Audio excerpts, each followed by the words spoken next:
What a great effort out of you and the girls tonight. That second game, got to start there. You guys were up late, kind of let that one slip away. How did you guys come back out? Sometimes a team can kind of put their heads down and lose a third game and end up being done in three, but that didn't happen to you guys tonight. What happened there in game three?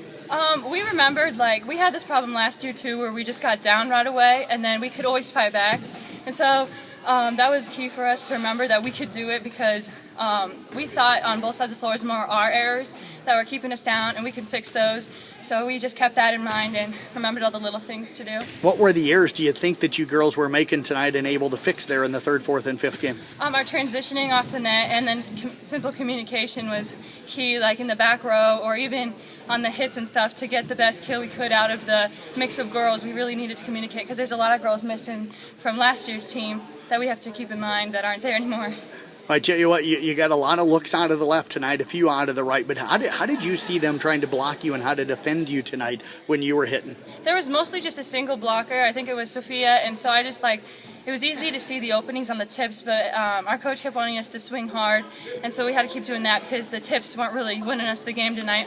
So it was just key to get above the block and still swing through hard, so it didn't go out of bounds, obviously, but yeah, that worked. There was a lot of tips for both teams early in the game. Why was that, do you think? Was it you guys just not wanting to make mistakes, or why was everybody tipping early? We were really nervous because we think Exira is probably one of our biggest components in this, so it was really scary. So we wanted to come out strong, but at the same time we didn't want to make mistakes, like you said. So you kind of got things going. Where did you feel like you were most comfortable going, cross, back, middle, or down the line tonight? Because you used all three spots. My favorite is cross, but I did use a few lines once the block started getting me, because about in the second or third game I was having troubles hitting around the block, so line really helped out then. Well, I tell you what, they're in game 5. Early on, Meredith looked like she found you quite a bit. You kind of took over and got you guys off to that great start. Is that something you guys talked about going into that 5th game, or is that just kind of how things worked out? That was just how things worked out, because she sees whatever the best hit there is, but we've done that a lot in practice, where it's just kill after kill after kill, so we're like, just get it going,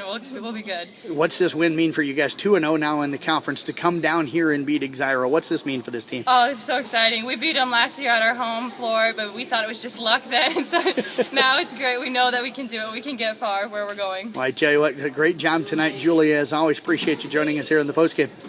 Thank you. You bet. Julia Fleecs again with the Glidden Ralston Wildcats. We're going to get to Meredith Grossman over here.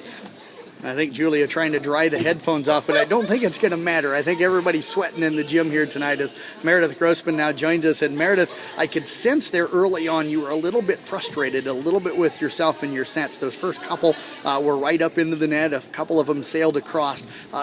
How quickly were you able to kind of get yourself over that frustration and kind of refocus here tonight? I think after we warmed up during the first game, I kind of figured that I needed to get them off more, and I was having trouble setting at the beginning, but after we got that first game done and got warmed up, it became easier to get them off. What adjustments did you make to kind of fix what was going kind of wrong there early on? I wasn't really moving my feet or stopping under the ball. I was moving while I was trying to set it and not fully stop, so that was my main big problem that I had to fix. You had a lot of hitters hit well tonight. Julia Fleecs, I had her over 20 kills. I had Madison right around 15 tonight. And Megan and Avery also swung well for you.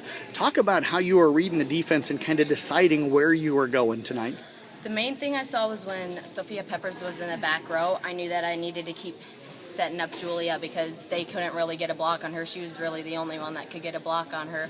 So I knew to go to her every time that Sophia was in the back row, and otherwise I would just go to the people that I thought could do it, and they did a great job tonight. You guys really controlled this match, I thought, when Peppers was in the back row. Was that because they just couldn't get the block on your girls? Yeah, I'm pretty sure that Sophia's one of the main blockers, if not the only blocker that really can get her hands on the ball. Talk about the play in the back row tonight. Got a chance to play some back there as well. How did you feel comfortable back there? It's kind of different because I'm not used to that from last year, but I've been working on it quite a bit, and once MC talked to me about where I needed to stand, it became easier. What did MC or McKaylie, your coach, have to tell you? She told me to stay up a little closer to the net because I was standing way too far back and they kept getting kills on us, so once I did that, it was easier to find the ball, yeah. They did look like they were trying to find the donut quite a bit tonight. Was that the adjustment, was just sliding you up some? Yeah, they tipped a lot tonight, so I had to be ready for the short ones. Otherwise, if I was way too far back, then I wouldn't have been able to get any of those. Talk about what this win right here tonight will mean for this club. It means so much because we've been working so hard in practice to be one of our #1 competitors, and it's just an awesome feeling to come back after 0-2, and it's just awesome. Well, I tell you what, great job tonight. Keep up the good work, and thanks for joining us. Thank you. You bet. Meredith Grossman again here. We'll get McKaylie Croghan, the head coach, on the headphones here tonight. And Coach, you've got to be happy here tonight. I didn't know if you'd be happy at first, down 2-0, and I thought kind of letting that second game kind of slip away here tonight. Yeah, I was really nervous coming in tonight. We had only had one conference game, and so I was just like, how's this going to turn out? And we're playing at their home court, which is totally different instead of playing at your home court. So I was really excited about our outcome. Lost game one, was in it for a while, and then things kind of went south. And when they went south, they went pretty quick. Kind of fell apart. It looked like communication and passing-wise in the back row. What adjustments or what did you say to the kids to fix that? We just talked about how a lot of the stuff was our unforced errors. We lost by about 5 points, I think, that first game, and I bet we had over 5 errors. So I just said, you take care of the errors, and we can win these games. And then we came out the second game, and we did better with the errors, but then it was still just kind of like just easing into it and stuff. It was nice competition tonight, so they hadn't seen that for a while. So. Up late in game two, and that one slipped away, down and lose at 25-23. You're down 2-0. Sometimes a team can fold there, especially after a heartbreaking loss that slips away in that second game. Did you say anything to the kids, or did one of the kids maybe take charge in the huddle? Because you guys came out in game three and looked like a whole different team.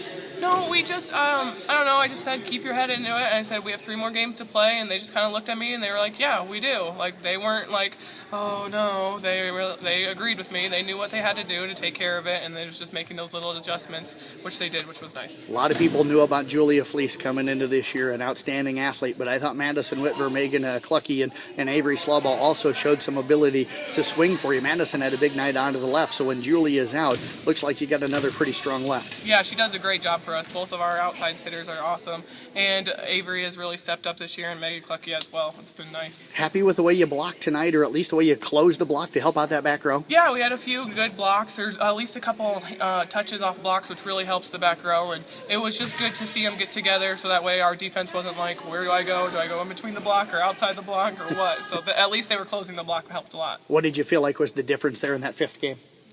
I just think our momentum, and they knew what they had to do. I tell them that we had to play little games of 3 instead of looking at it as the 15 points. So we have to win every single game of 3 of ours, and so that helps them to know, like, okay, we only have 3 points here. We got to get going right away. Well, I tell you what, Coach, congratulations. I know the tournament last Saturday was pretty tough, but to start 2-0 here in the Rolling Valley, very good start for this club to the conference season. Yes, it's very exciting. You bet. Head coach McKaylie Croghan again from the Glen Ralston Wildcats. They pick up a 3-2 victory here tonight against, again, Exira.